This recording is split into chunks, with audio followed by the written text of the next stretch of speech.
योगी जी, आजकल चुनाव का कैंपेन हो रहा है, आप राम मंदिर की बात करते हैं, लेकिन अखिलेश जी के चाचा हैं प्रोफेसर साहब राम गोपाल यादव, वो कहते हैं भारत में मंदिर की क्या जरूरत है? देखिए, जरूरत थी इसलिए बन भी गया।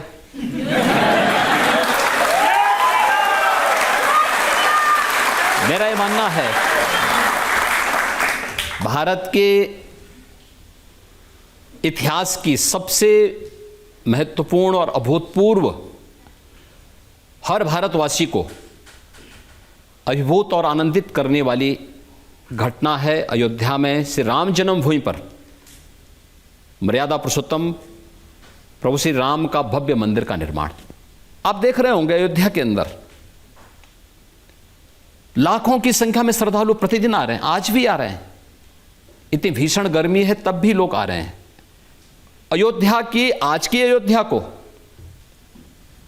और आज से 10 वर्ष पहले की अयोध्या को देख करके कोई आता है तो पहचान नहीं पाता है कि सचमुच ये वही अयोध्या है। मैं देख रहा था पूरे देश के अंदर से जो भी श्रद्धालु वहां आए थे, कोई जमीन चूम रहा है, कोई पिलर को चूम रहा है, उनकी आंखों में आंसू थे। तो मैंने कुछ लोगों से पूछा, मैंने कहा आखिर आप इतने भावुक क्यों हो जा रहे हैं? उन्होंने कहा साहब, जिस कार्य को देखने के लिए हमारी कई पीढ़ियां तरस गई, 500 वर्षों के उस लंबे इंतजार को मोदी जी ने समाप्त करवा दिया। अयोध्या में जो कार्य अयोध्या के लिए और दुनिया के लिए असंभव था, उसको मोदी जी ने संभव बना दिया।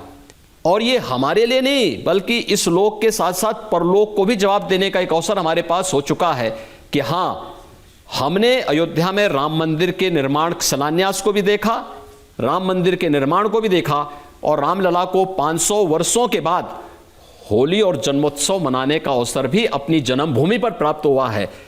यह मोदी जी के कारण संभव हो पाया है। प्रोफेसर साहब कहते हैं बेकार का मंदिर। मैं वही आ रहा हूं ना, समाजवादी पार्टी के बारे में हर व्यक्ति जानता है। ये वही पार्टी है जिसके समय में अयोध्या में राम जन्मभूमि पर आतंकी हमला हुआ था, काशी में संकट मोचन मंदिर पर हमला हुआ था, जिनके समय में लखनऊ, अयोध्या और वाराणसी की कचहरियों पर हमले हुए थे। और अखिलेश यादव जब मुख्यमंत्री बने, उन्होंने सबसे पहला काम क्या किया था? इन आतंकवादियों पर दायर मुकदमों को वापस लेने का कुत्सित प्रयास किया था। वो तो हम धन्यवाद देना चाहेंगे न्यायपालिका का कि न्यायपालिका ने उन दुर्दांत आतंकवादियों को बाहर निकलने से रोका, अन्यथा क्या दृश्य होता। जो लोग राम भक्तों पर गोली चलाते हैं, जो लोग राम को काल्पनिक मानते हैं, इतिहास साक्षी है, जिसने भी राम का विरोध किया उसकी दुर्गति जरूर हुई है। इनकी दुर्गति तय है। अपनी दुर्गति के लिए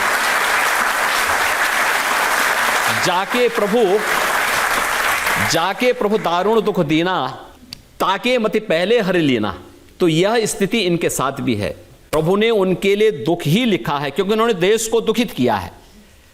भारत की आस्था के साथ खिलवाड़ करके भारत के आस्थावान नागरिकों के आस्था के साथ खिलवाड़ किया है। इसलिए अब उनके लिए शेष जीवन दुखी होने का समय है, क्योंकि जैसा कर्म करोगे वैसे फल भी भुगतोगे। तो अब उस फसल को काटने का समय आ गया, इसलिए वे राम का विरोध कर रहे हैं, राम मंदिर का विरोध कर रहे हैं। जो लेटेस्ट बयान आया है वो नाना पटोले का, महाराष्ट्र में कांग्रेस के अध्यक्ष हैं।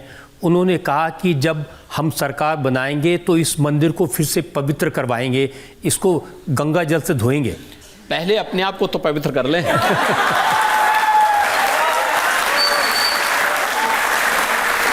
और राहुल गांधी तो बार बार अपनी हर पब्लिक मीटिंग में ये कहते हैं कि ये जो प्राण प्रतिष्ठा का कार्यक्रम है, इसमें उन्होंने अमिताभ बच्चन को देखा, ऐश्वर्या राय को नाचते हुए देखा, लेकिन किसी गरीब को, किसी मजदूर को नहीं देखा। इनको शर्म आनी चाहिए इस प्रकार की भाषा का उपयोग करने में कि कोई गरीब नहीं था।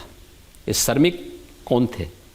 जो मंदिर का निर्माण कर रहे हैं, उनका महिमा मंडन प्रधानमंत्री अपने हाथों से कर रहे हैं। वे कुर्सी में बैठे थे, प्रधानमंत्री जी उनके पास जा करके पुष्प से वर्षा करके उनका सम्मान कर रहे थे। प्रयागराज में सफाई कर्मियों के पैर प्रधानमंत्री जी ने अपने हाथों से धोए। ये पहली बार हुआ है। आखिर कांग्रेस में राहुल गांधी के पर नाना प्रधानमंत्री थे, उनकी दादी प्रधानमंत्री थी, उनके पिताजी प्रधानमंत्री थे, और 2004 से 2014 तक उनकी माताजी सुपर पीएम के रूप में कार्य कर रही थी। आखिर इस दौरान कभी इनको किसी गरीब के घर में जाने की बात तो दूर, किसी गरीब से संबंधित कोई योजना उन्होंने बनाई हो जिसने उनके जीवन में व्यापक परिवर्तन किया हो? नहीं किया। राहुल एंड कंपनी, ये लोग मंदिर क्या जाएंगे? तो देखा ना 2000 गुजरात के चुनाव के दौरान, उनको ये तक नहीं मालूम था कि मंदिर में जाना कैसे बैठना है। ऐसे लगता था जैसे कोई नमाज पढ़ने के लिए गया हो। तो पुजारी ने समझाया, कहा भैया ये मंदिर है, मस्जिद नहीं है, पालती मार करके बैठिए, पूजा करना है तो पालती मार करके बैठा जाता है, ये कोई जो है नमाज पढ़ने का वो नहीं, मुद्रा नहीं यहाँ बनानी है। अब जिनको ये भी संस्कार न हो, वे राम मंदिर के बारे में चर्चा करें। जिनका खानदानी इतिहास है राम मंदिर के विरोध का, वे भारत की आस्था को क्या जान पाएंगे? और आज से ऐसा थोड़े पहली बार हो। वो शिकायत कर रहे हैं कि राष्ट्रपति द्रौपदी मुर्मू को प्राण प्रतिष्ठा के कार्यक्रम में इसलिए नहीं आमंत्रित किया क्योंकि वो एक आदिवासी हैं। पहली बार देश के अंदर एक आदिवासी महिला देश की राष्ट्रपति बनी है। वह किसके कारण? प्रधानमंत्री मोदी जी के इनिशिएटिव लेने के कारण, कि समाज के अंतिम पायदान पर बैठे हुए, अंत्योदय से अमृतोदय की यात्रा है हमारी, अंतिम पायदान पर बैठे हुए व्यक्ति को भी सत्ता के सिंहासन पर बैठने की स्थिति है। मैं पूछना चाहता हूं, राहुल गांधी से पूछना चाहता हूं, भाई मैं स्वयं की बात करता हूं, मैं तो एक सामान्य परिवार में जन्म लिया था। हमने कभी मुख्यमंत्री बनने की सोची ही नहीं थी, कभी नहीं सोची थी, कभी नहीं हम लोगों के मन में था ये।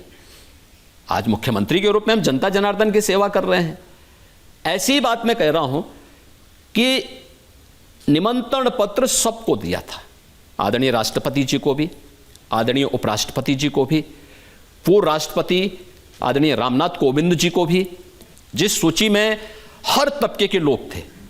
तो अमिताभ बच्चन भी उसमें थे, और मुझे लगता है कि हमें उनकी कला पर सम्मान का भाव रखना चाहिए। नहीं, ऐश्वर्या राय तो नहीं थी, लेकिन उनको दिखी। मैं क्या कर, देखिए उनकी दृष्टि ही वैसी है, दृष्टि दोष इसी को कहते हैं, दृष्टि दोष ऐसे। अगर ऐश्वर्या राय जी भी रहती तो अच्छी बात होती।